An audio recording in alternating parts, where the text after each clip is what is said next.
Me da muchísimo gusto poder contar el día de hoy con dos expertazos del nivel con los que vamos a platicar para dar luz sobre, pues sobre todo lo que se ha dicho alrededor de las cifras, los números, los contagios, las curvas, las no curvas, las mesetas, los achatamientos, las domadas, todo alrededor de la epidemia de coronavirus que estamos todos viviendo.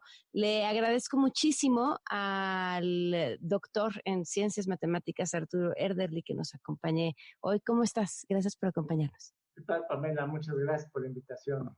Gracias. Y también a la doctora Lorian Jiménez, quien ustedes ya conocen y han escuchado también aquí antes. Muchísimas gracias por acompañarnos. No, no tienes nada que agradecer, al contrario, es un placer estar en tu programa. Cada noche, a las 7 de la noche, se le da un puntual seguimiento a una serie de números, que a veces nos dicen, no, es que lo que estamos diciendo hoy no sucedió ayer, o ni siquiera sucedió en los últimos 7 días, o es que hoy incrementaron muchísimo los números porque hicimos un corte y pusimos los que teníamos rezagados. ¿Qué es o cuáles son esas cifras a las que les estamos dando seguimiento y qué representan, Arturo? Yo creo que es mejor que la conteste Lorian porque ella ha estado trabajando mucho y ha generado unas gráficas muy bonitas en torno al rezago. A ver, Lore. Uy, favor que me hace el doctor, de verdad. Sí, yo sí he estado haciendo algunos análisis sobre el rezago que se tiene de cifras. Un reportero de nombre París Martínez hizo una publicación sobre el rezago. Lo que yo estuve analizando es rezago sobre casos confirmados. París hizo eso, algo similar sobre defunciones. En realidad las cifras son muy alarmantes, lo que se ve es realmente muy alarmante. Si se toma en consideración la cifra que se presenta en la conferencia de prensa, vamos a poner, ese mismo día, vamos a poner que hoy se reportan 550 nuevos casos confirmados en la conferencia. Si uno va a la base de datos de hoy, muchas veces hoy no hay un solo caso registrado para hoy. Es decir, el 100% de lo que se reporta no corresponde al día de hoy. Entonces uno podría decir, bueno, es hoy, y claro, pues el corte fue a la 1 de la tarde, falta que terminen de reportar, para mañana ya estará, pues bueno, como mínimo la mitad de lo que se reportó ayer. No, los primeros 12 días son cifras, son estadísticas que son absolutamente inservibles, porque vamos a poner que si graficáramos esto es lo que se está reportando en la conferencia de prensa, lo que existe en la base de datos no representa ni siquiera el 30% después de 12 días. De 12 días. Ahora, ¿por qué esto es tan alarmante? Si esto fuera simplemente cifras como para saber algún fenómeno que no es de urgencia y nos dicen que el rezago, bueno, porque además debo puntualizar, 12 días son inservibles, pero el rezago va más allá de 70 días. Es decir, que yo analicé desde el 21 de marzo, desde las bases, desde las conferencias de prensa del 21 de marzo.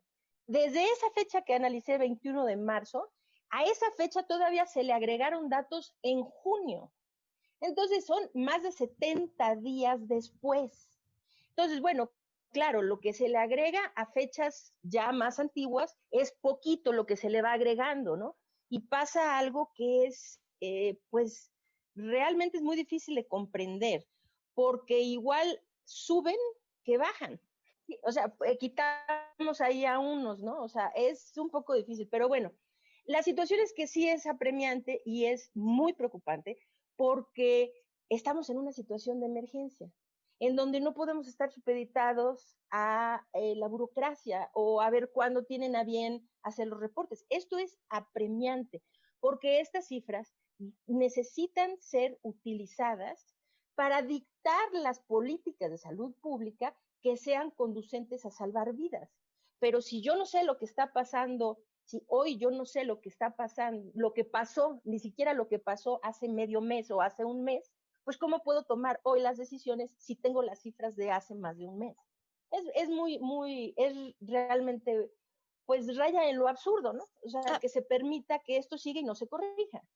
Arturo, si la materia prima de los modelos matemáticos son esas cifras, ¿qué tan válidos son todas esas predicciones que se hacen sobre en cuánto tiempo vamos a estar fuera, o cómo vamos, o si realmente la curva está en tal u otra situación. Pues mira, siempre las cifras oficiales de cualquier naturaleza, pues siempre van a tener un grado de imprecisión, de rezago, de subregistro, pero aún conscientes de ello, tenemos que trabajar con ellas y hacer lo mejor que podamos con esos datos. Entonces, yo por ejemplo, esto que comentaba la doctora Lorian, que lo ha explicado muy bien y recomiendo leer sus explicaciones en Twitter, que les dedica mucho detalle, mucho tiempo a explicarnos esta cuestión, sobre todo esto últimamente del rezago, es que debemos de ver, bueno, ¿con qué puedo trabajar conscientes de esa información? Yo por eso, para efectos de seguir la tendencia de las curvas epidémicas, yo prefiero estar siguiendo diariamente el total acumulado números de nuevos casos diarios por día, de nuevas defunciones por día, ¿no? Y luego ver la variación respecto al día anterior, sin estar haciendo distinción de que si ocurrió las muertes hace 10, 20 días, ok, ocurrieron, se suman a la cuenta total y eso es justamente lo que yo recomiendo seguir para efecto de detectar la tendencia, tratar de estimar cómo vamos, si seguimos en ascenso o si ya alcanzamos alguna especie digamos, de pico, de meseta, como se ha estado hablando. Bueno, y con esos datos, ¿cómo vamos? Pues con esos datos, digamos, siguiendo la tendencia como va, porque la tendencia cambia todos los días, ¿no? Entonces yo tengo que estar ajustando esto todos los días. Pero bueno, si la tendencia hasta el día de ayer siguiera como va, podríamos alcanzar ya un pico en el número de nuevos casos confirmados por día en la primera quincena de julio. Pero insisto, si sigue la tendencia como va, porque la tendencia la decidimos los ciudadanos. Es decir, he podido ir viendo cómo la tendencia traía cierta velocidad y cambia por anuncios, por ejemplo, de las autoridades, ¿no? Por ejemplo, el famoso pico este que se iba a alcanzar en el Valle de México entre el 6 y el 8 de mayo. Uh-huh. Siendo honesto, sí se estaba como dibujando un pico ahí por esas fechas, ¿no? El problema fue que pocos días después, el 13 de mayo, el gobierno federal anuncia el plan de retorno a la nueva normalidad y al parecer esto, muchos sectores de la población interpretaron como que ya se está resolviendo esto, ya va a bajar esto, y empezaron a tomar decisiones de salir a las calles. Eso se notó en las mediciones, en el incremento de la movilidad, y entonces cambió la tendencia, pues acabó por desdibujar y por aniquilar ese pico en el Valle de México entre el 6 y 8 de mayo y le dio un nuevo impulso a la epidemia. Y luego, ya casi hacia finales de mayo, digamos ya cuando iba a empezar la nueva normalidad a partir del 1 de junio, aunado con mensajes presidenciales de que ya hay que salir, ya hay que salir, ya hay que salir, pues nuevamente aparece la semana justo la del inicio de la nueva normalidad, otro nuevo impulso. Es como si la fogata ya se estaba apagando y le echaron un chorrito más de gasolina, pues otra vez prende y vuelve a tomar un impulso. Entonces, por eso es que digo que esto va cambiando todo el tiempo, todo el tiempo. Entonces yo dije, bueno, pues la tendencia que traemos, posiblemente, si se mantuviera, podríamos alcanzar un pico a nivel nacional en la primera quincena de julio. Pero si siguen moviéndole al semáforo y de repente ya movieron para que todo se viera medio naranja y medio rojo, pues la gente, quién sabe cómo interpreta esas cosas, puede incrementar la movilidad, entonces a lo mejor en 15 días te digo que pues hay que esperar otros 15 días u otro mes, ¿no? Lorian, ¿tú cómo lo ves? Bueno, quisiera puntualizar una cosa sobre lo que menciona el doctor. Creo que tiene toda la razón en el sentido de que seguir matemáticamente las tendencias de la epidemia ahorita, lo que hace el doctor es lo que tiene más sentido. Es decir, para saber cómo van los incrementos y si esos incrementos se mantienen o aumentan o disminuyen o se estabilizan, como no tenemos otras cifras que sean confiables, es decir, que se tiene que pensar en lo que está pasando, no importa qué día esté pasando, simplemente en lo que está pasando en términos generales, ¿no? Eso sigue la cifra del acumulado, vamos a poner, ¿no? O sea, eso, como no hay otra opción, es la mejor manera de hacerlo. En eso estoy muy de acuerdo. Ahora, el detalle aquí es esto. que sí interesaría mucho, esto ya no tiene que ver, digamos, con la metodología que sigue el doctor, porque desde luego que estoy de acuerdo que es la mejor forma de hacerlo. Tiene que ver con los reportes que hacen las autoridades y por qué esto es tan importante. Vamos a doy un ejemplo muy sencillo, los índices de letalidad. Es un ejemplo en donde se puede incidir directamente en lo que está ocurriendo. Nuestros índices de letalidad son muy altos, muy, muy altos, es decir, el más alto de Latinoamérica, y nos estamos dando ahí, codeando muy cerquita con los índices de letalidad más altos de todo el planeta, pues, o sea, de todos los países. Entonces, algo está pasando que está mal. Entonces, se especula. ¿Por qué nuestro índice de letalidad es tan alto? Entonces, la especulación es que es muy alto porque estamos subestimando el número de casos. Entonces, como el índice de letalidad se calcula como defunciones sobre el número de casos confirmados, entonces, a mayor subestimación de los casos, pues se eleva el índice de letalidad de forma un poquito ficticia, o sea que no es real la elevación, pero así se da porque se subestiman los casos. Ok, entonces, pues estamos asumiendo esto, pero esto podría no ser cierto. Podría ser que realmente tenemos un índice de letalidad muy alto.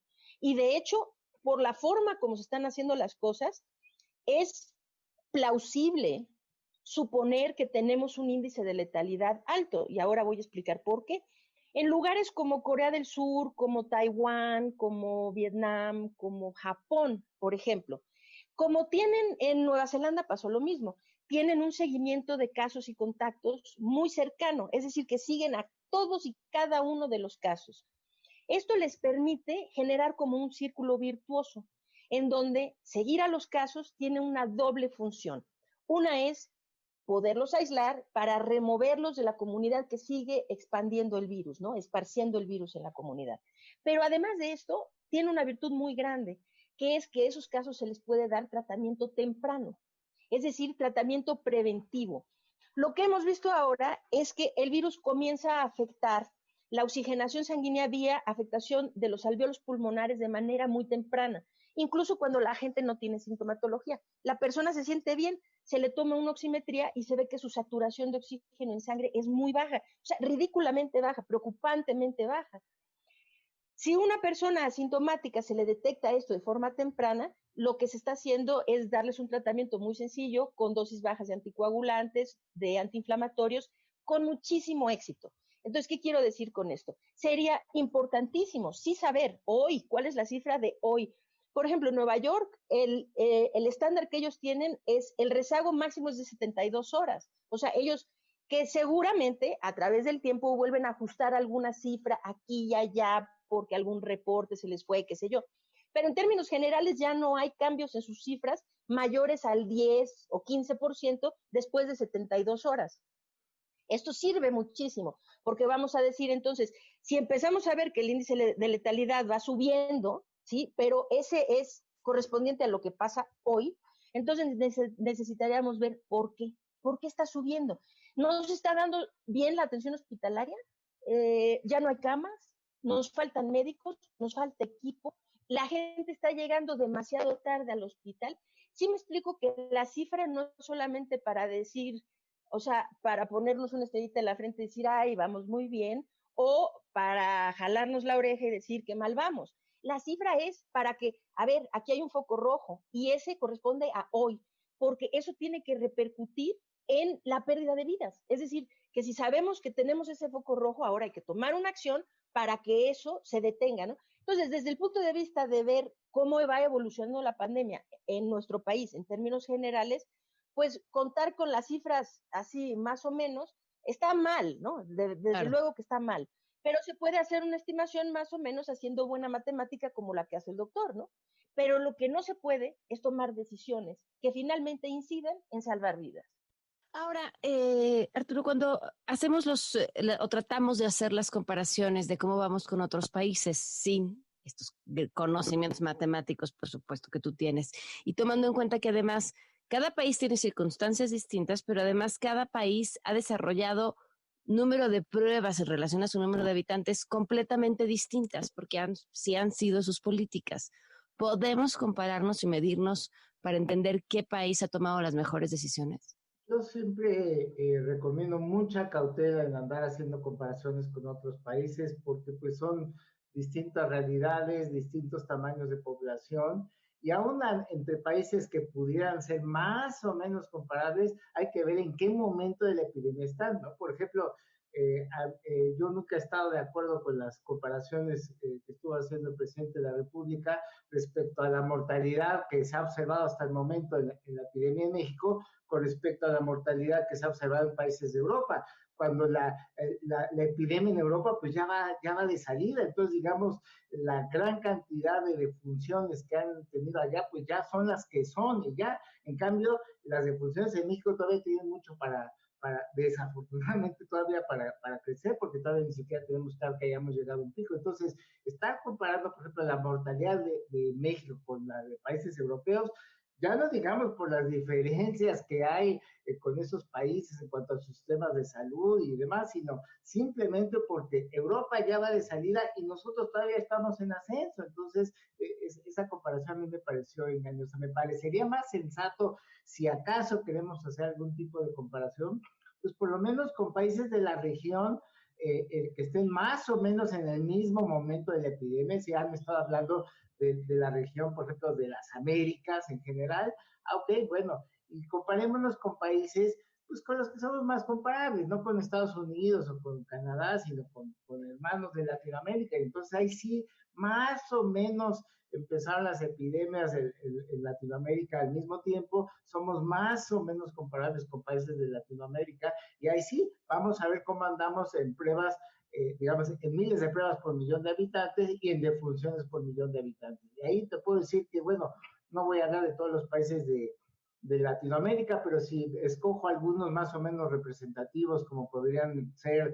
Brasil, Ecuador, Panamá, Chile, Perú, Bolivia, Colombia, Argentina y Uruguay, ¿no? Por ejemplo, te puedo decir que México es el que menos pruebas hace por millón de habitantes, comparado con esos países, que también tienen sus limitaciones como México y demás. México tomó esa decisión, que si bien estoy de acuerdo, el hacer muchas pruebas no soluciona el problema, pero sí te da más visión de qué tamaño es el problema para tomar decisiones.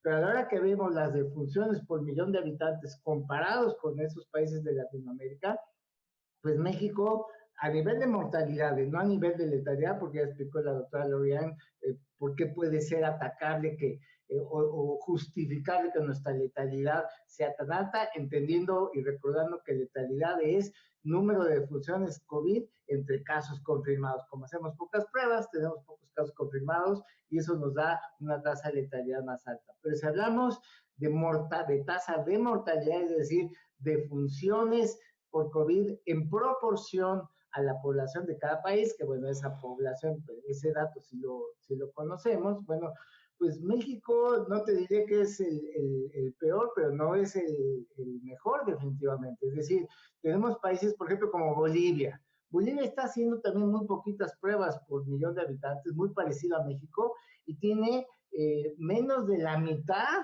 de defunciones por millón de habitantes de las que tiene México. O Argentina, ya no se diga, que también no hace muchas pruebas y tiene 6 veces menos defunciones que México. Entonces, esos sí son países con los que México podría ser comparable y tendríamos que estar viendo, bueno, qué está pasando ahí en esos casos. Digamos, países como Panamá, Bolivia, Colombia, Argentina y Uruguay tienen menos defunciones por millón de habitantes que México y no son países mucho más privilegiados o avanzados que nuestros. Solo países como Brasil, Ecuador, Perú o Chile sí nos andan superando en defunciones por millón de habitantes.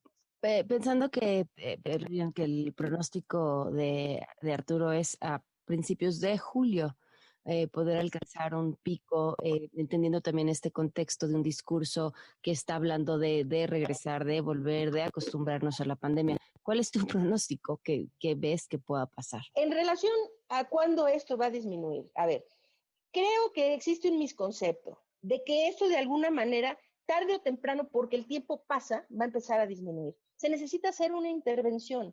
Ningún país ha disminuido su curva por obra y magia del Espíritu Santo o por buena voluntad o porque así todos quisieron que fuera. Los países que llegaron a un pico y que después se estabilizaron en una meseta y que después disminuyeron y que ahora están muy bien ya volando bajito por acá, tratando de reabrir y qué sé yo. A todos les pasó eso porque tomaron acciones, no porque simplemente se dio así de forma natural. Países que no toman acciones como nosotros, como la India, como Brasil, como Perú, pues si se ven las gráficas están así, hacia arriba, completamente hacia arriba, y no hay tendencia de estabilización. Entonces, va a ser dependiente, claro, como dice el doctor, cuando se ha observado que la gente sale más, entonces se observa otra vez picos, ¿no? Aumentos, vamos a poner. Ok, y cuando la gente se encierra más, ¿sí? Esto simplemente hace que se acelere o se desacelere el proceso.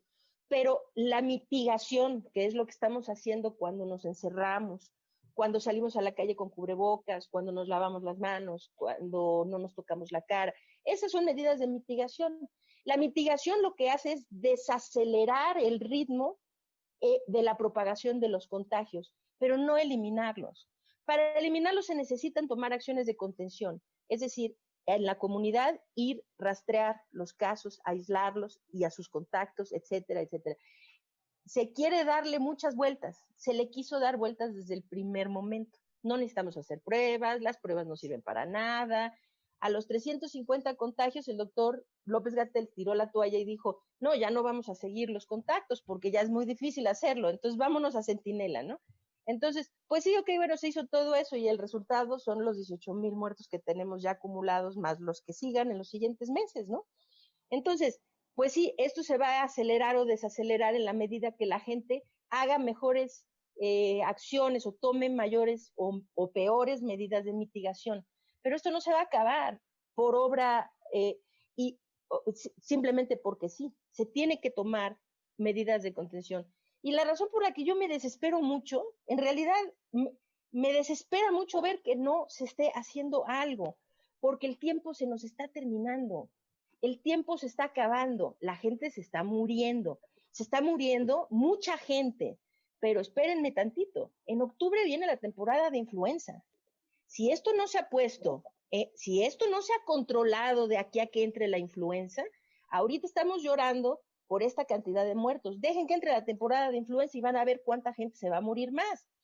Entonces me desespera ver que no se tomen acciones, porque ahorita se nos está acabando el tiempo antes de que esto se cruce, además de todo, con la temporada de influenza estacional.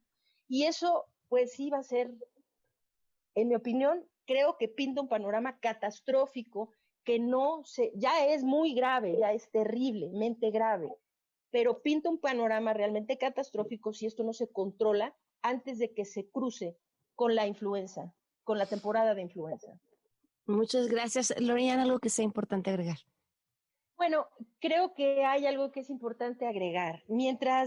Creo que mientras las autoridades no hagan algo realmente por proteger a la ciudadanía, porque finalmente es eso, ¿no?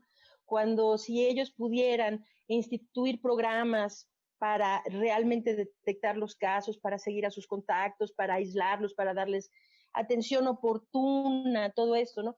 Es decir, ahorita la concentración en la ocupación hospitalaria, el gobierno está centrado básicamente solo en eso, ¿no? Se desocupa entonces la parte de controlar los contagios y de darle a la gente atención oportuna, temprana, ¿no? Preventiva. Esto pues es una catástrofe porque mientras no se corten los contagios siempre van a haber más hospitalizados, ¿no?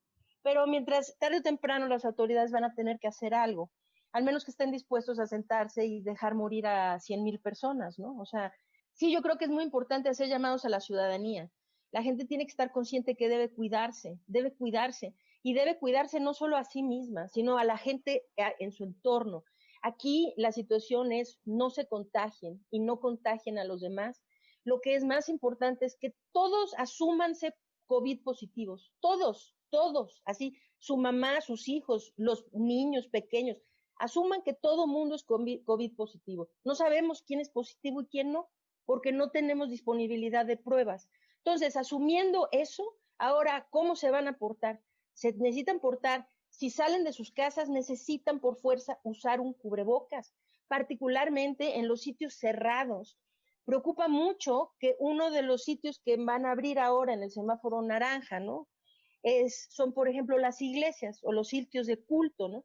Estos sitios, en todo el mundo, los eventos que se les conoce como eventos de supertransmisión, son eventos, sitios, lugares en donde se dan eventos de una transmisión masiva en un sitio pequeño, ¿no? O en un sitio relativamente pequeño.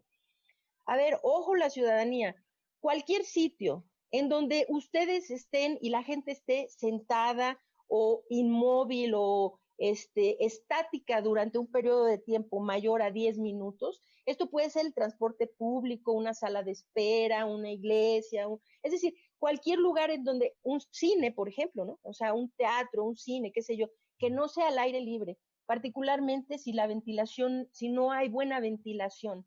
Esos son sitios potenciales de supertransmisión. Nunca estar en un lugar así por más de 10 o 15 minutos, sentado entre mucha gente, que nadie se mueve y todos están así, es la receta perfecta para que todos ahí se infecten. Y nunca estar en un lugar así sin cubrebocas. Muy importante. Entonces, entiendan, creo que es importante que la ciudadanía entienda esto.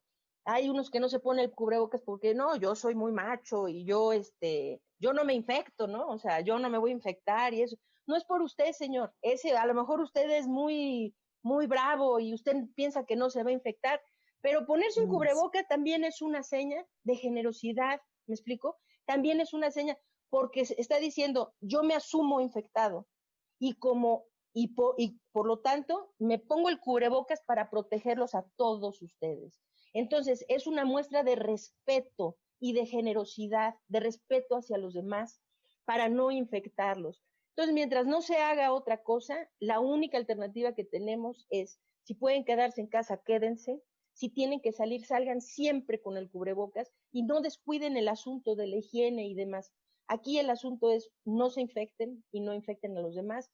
Eso es muy importante. Arturo. Pues simplemente insistir en que la evolución y la tendencia de la epidemia es resultado de la suma de decisiones de los ciudadanos respecto a ella y que se basan principalmente en los mensajes que reciben del gobierno, tanto explícitos como implícitos, y cómo los entienden y deciden interpretarlos.